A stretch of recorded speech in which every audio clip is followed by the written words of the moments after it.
bersilaturahmi kepada sanak keluarga, kawan, dan masyarakat dengan memohon maaf dan doa restu.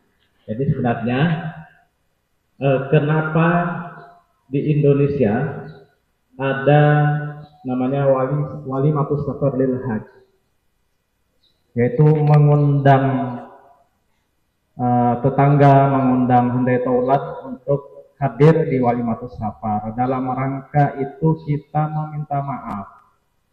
Kalau kita mau meminta maaf satu persatu, mungkin waktunya tidak sempat. Kalau kita ini datang ke tetangga minta maaf, minta doa, kemudian ke tetangga sebelahnya rasanya tidak sempat untuk waktunya. Kenapa para ulama itu membolehkan walimatus safar lil haj, yaitu dengan melaksanakan tasyakuran untuk pelaksanaan keberangkatan ibadah haji. Itu tujuannya kita secara massal, secara ramai mengundang, dan dalam walimatus safar itulah kita mengucapkan minta maaf, minta doa. Itu yang perlu kita lakukan, mental kita, persiapan mental. Kemudian pola hidup sehat itu nanti sudah sebelumnya sudah disampaikan oleh dari dinas kesehatan. Kemudian bimbingan manasik haji yang sudah kita lakukan kemarin dan sampai saat ini. Kemudian bekal materi ya sudah, ini kita lanjut saja. Nah, ini larangan yang harus diperhatikan. Pertama, Bapak Ibu-ibu jangan memakai pakaian yang transparan. Terutama kalau memakai baju putih itu jangan yang transparan. Jangan melihat lekuk tubuh kita. Nah, itu yang menjadi larangan-larangan ketika kita berangkat. Kemudian larangan di koper. Ini koper besar nih ya.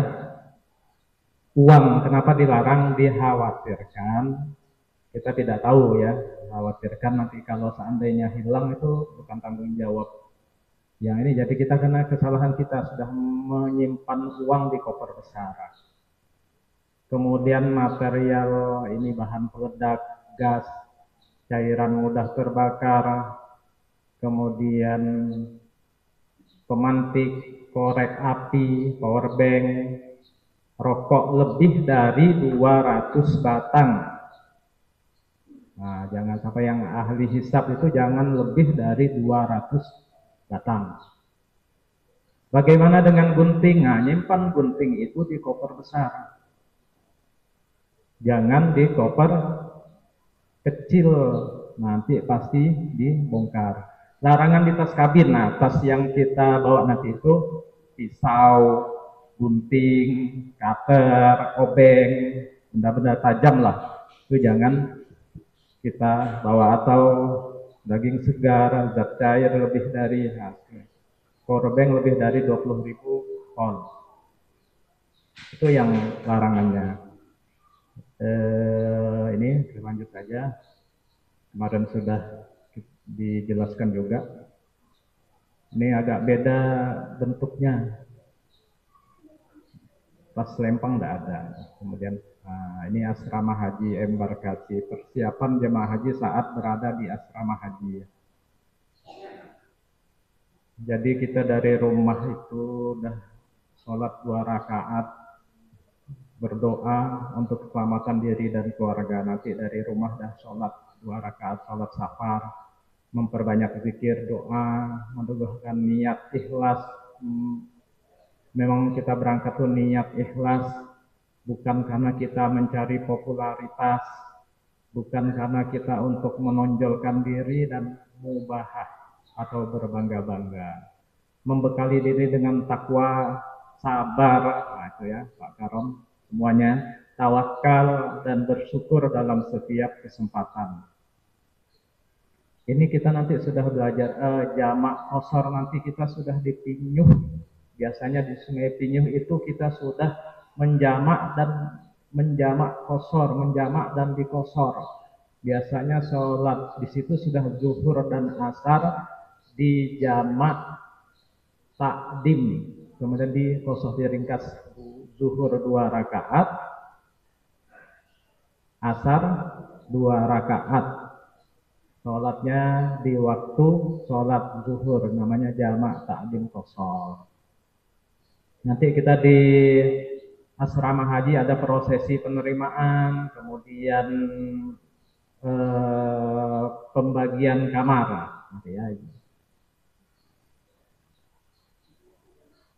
Nah, ini besoknya ketika kita sudah naik pesawat sampai di Batam, kita ada prosesi lagi, yaitu menerima layanan akomodasi dan konsumsi. Datang, turun dari bis, dikasih konsumsi, duduk, nanti ada sedikit pengarahan dari panitia sana. Kemudian di Batam itu menerima apa saja.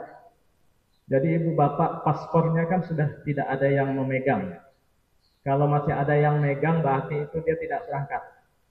Karena wajib dikumpulkan. Nah, sudah ada di Pontianak karena proses pempisahan. Jadi di sana kita menerima paspor. Nanti paspor itu ditaruhlah di tas dokumen yang kecil di sini. Kemudian kita visa itu sudah otomatis di paspor ya. Nah, nanti di Batam juga kita menerima gelang identitas yang kemarin sudah disampaikan Pak Kepala. Gelang identitasnya yang nanti ada berbentuk titanium apa ya, kayak perak, kayak silver. Kemudian nanti ada tulisan BTH. Kemudian nanti ada pemeriksaan kesehatan lagi. Dan di sanalah kita menerima di Batam, embarkasi Batam, kita menerima namanya living cost sebesar 750 rial. Bagi karom ada tambahan honor karom. Bagi ketua regu ada juga tambahan untuk ketua regu. Ya. Setelah itu baru kita masuk ke kamarnya masing-masing yang sudah ditentukan oleh panitia. Nanti kita diberi nomor kamar mana, asrama apa, nanti akan diarahkan oleh panitia. Ada Rodoh, ada Arafah, nah itulah nanti akan dibagi, sudah dibagi oleh panitia. Kemudian pesan kami, ibu bapak, ketika menerima living cost, jangan sampai lupa dibawa atau betul-betul diperhatikan. Jangan sampai ketinggalan. Kalau sudah ketinggalan, kalau sudah dibagi atau ketinggalan itu sudah bukan tanggung jawab panitia lagi. Karena 750 rial itu besar ibu bapak. Nah di sanalah prosesi di Batam, embarkasi Batam, kemudian kita akan penguatan lagi di Batam terkait manasik haji. Nah, larangan selama berada di asrama haji membawa barang yang dilarang oleh maskapai, membawa tulisan yang provokatif, atau kalau kejadian tahun berapa di Makkah itu membentangkan spanduk yang sifatnya politis, jangan. Ini menerima titipan barang dari siapapun. Jemaah haji di pesawat, ketika di pesawat, nah jemaah haji di pesawat, kegiatan yang dilakukan jemaah saat berada di pesawat mematuhi petunjuk yang disampaikan awak kabin. Ikuti saja. Menggunakan sabuk pengaman atau duduk dengan tenang. Nanti ada sabuk pengamannya. Kalau yang tidak terbiasa menggunakan sabuk pengaman, tanya kanan kirinya gimana cara menggunakan sabuk pengaman. Memperhatikan tata cara menggunakan toilet tadi ya, Bapak, sekilas terkait tata cara penggunaan toilet. Kemudian menyimpan tas tenteng di kabin, tas agak kecil di kabin. Kemudian memperbanyak zikir, doa, membaca Al-Quran, karena kita fase untuk menuju ihram. Ibu bapak sudah 2 tahun atau 3 tahun ke belakang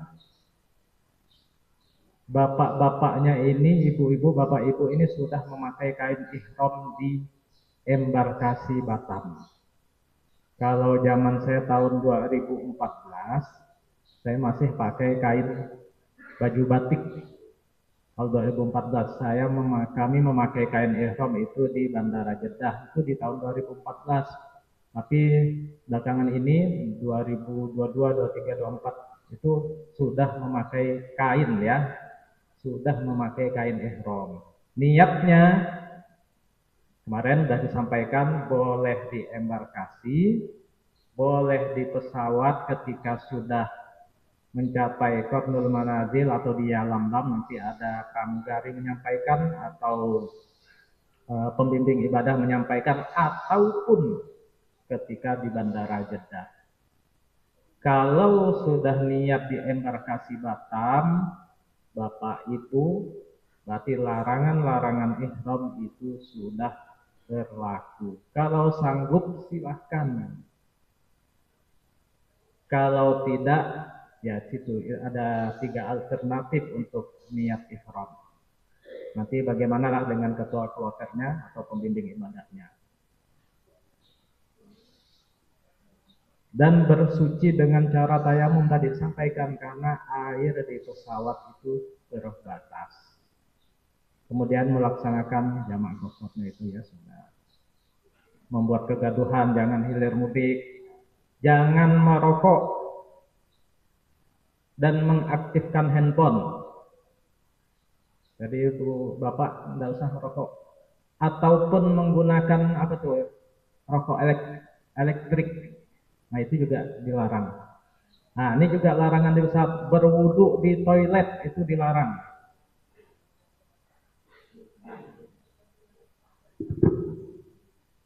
Kemudian tata cara penggunaan fasilitas di pesawat ini, toilet sudah tadi.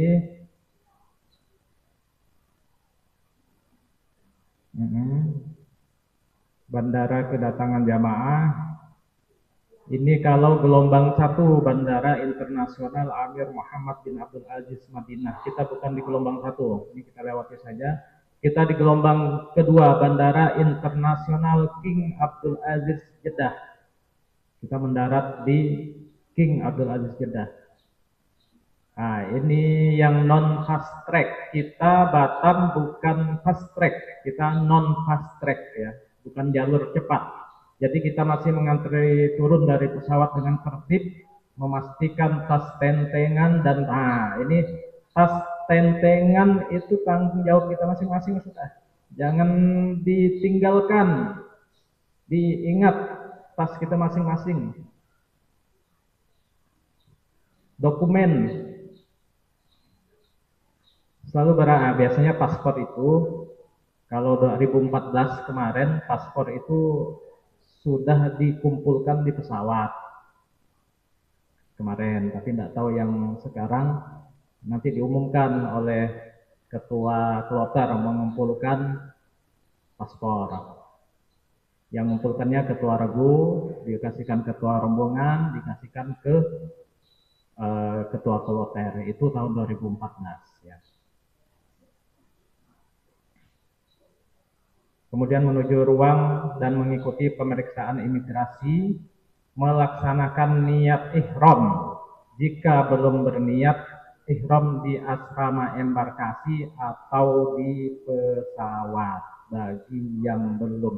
Oleh karena itu tadi saya ulangi lagi, tolong kanan kirinya, depan belakangnya, ingatkan kawannya. Tanya apakah sudah niat ihram, apakah hal-hal yang dilarang masih dipakai, khususnya yang laki-laki. Nah, itu juga diingatkan.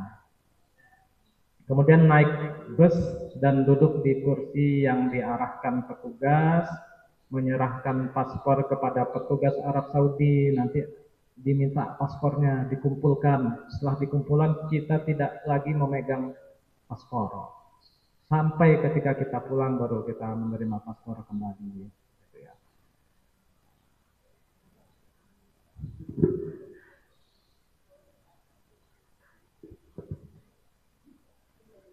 Lanjut kita di hotel sebentar, kemudian nanti ketika kita di hotel istirahat sebentar, pastikan Bapak Ibu perlu saya ingatkan kalau koper besarnya tidak ketemu di hotel jangan panik karena kita ngurusi karena merasa koper besar kita tidak ketemu, hanya kita panik ngurusi koper besar tidak ketemu-ketemu, sedangkan waktu kita untuk melaksanakan umroh tawaf jadi terkendala. Kalau tidak ketemu, tinggalkan saja dulu. Insya Allah koper besarnya insya Allah ketemu. Jadi istirahat. Kalau memang koper besar tidak ketemu, tinggalkan saja dulu. Kita tawaf di Masjidil Haram, kemudian sa'i, barulah kita mengurus koper besar itu. Insya Allah ketemu. Tapi nanti teknis bagaimana karom, karu,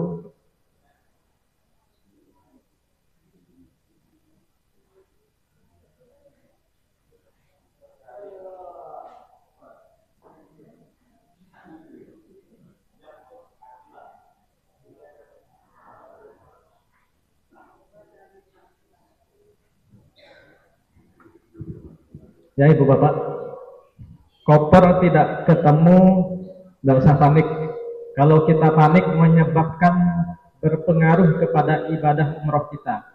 Nggak usah panik, insya Allah koper husnuzon kita, koper itu ketemu, karena pasti di sekitar itu, insya Allah akan ketemu.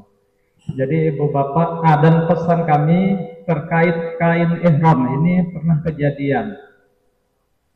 Kain ihram itu ibu bapak-bapak jangan ditaruh di koper besar. Kalau ditaruh koper besar kita mau memakai apa nanti ketika di embarkasi? Taruhlah di koper kecil, ya. Karena pernah kejadian kain ihramnya ditaruh di koper besar. Jadi akhirnya dia beli lagi di Batam. Nah, kecuali kalau memang yang gelombang satu, kita kan ini gelombang dua, kecuali yang gelombang satu ke Madinah dulu ya silahkan. Tapi khusus untuk kita kain ihramnya ditaruh di koper kecil untuk nanti dipakai ketika di Batam. Demikianlah Ibu Bapak sekilas terkait penguatan materi. Nanti bagaimana perjalanannya, bagaimana di mana tempat duduknya, bagaimana cara penggunaan toilet, nanti saya share di grup Ibu Bapak. Karena jam 8.30 ini materi tentang kesehatan. Demikian dari saya, mohon dimaafkan. Saya akhiri. Allah muwaffiq ila aqwamit thoriq. Wassalamualaikum warahmatullahi wabarakatuh.